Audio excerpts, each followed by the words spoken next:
ಕಂಡಿರ ಪಲ್ಲವ ಚಕ್ರೇಶ್ವರ, ಅರಳು ಹುರಿದಂತೆ ಮಾತನಾಡುತ್ತಿದ್ದ ನಿಮ್ಮ ವೀರರು ಕತ್ತಿ ಹಿರಿದೊಡನೆ ಹೇಗೆ ಮೆತ್ತಗಾದರು. ಓಹೋ, ಸುತ್ತಮುತ್ತ ಎತ್ತ ತಿರುಗಿದರು ವೀರರು, ಧೀರರು, ಶೂರರು, ಮೇಧಾವಿಗಳು, ಪ್ರತಾಪಶಾಲಿಗಳು. ಪ್ರಶ್ನಾವಳಿಯ ಸುರಿಮಳೆಯನ್ನೇ ಸುರಿಸಿ ಎದುರಾಳಿಯನ್ನು ನಡುಗಿಸಬಲ್ಲವೆಂದು ಭ್ರಮಿಸಿರುವ ನಿಮ್ಮ ಮಾತಿನ ಮಲ್ಲರು ಎಲ್ಲಿ?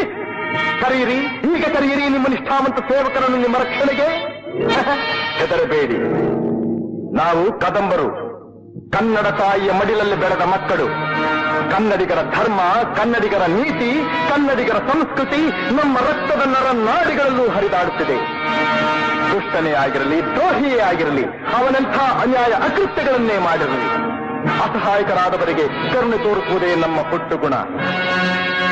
ರಾಜ್ಯವನ್ನು ಹೇಗೆ ಪಡೆಯಬೇಕೆಂಬುದು ನಮಗೆ ಗೊತ್ತಿದೆ, ಜ್ಞಾಪಕದಲ್ಲಿಟ್ಟುಕೊಳ್ಳಿ.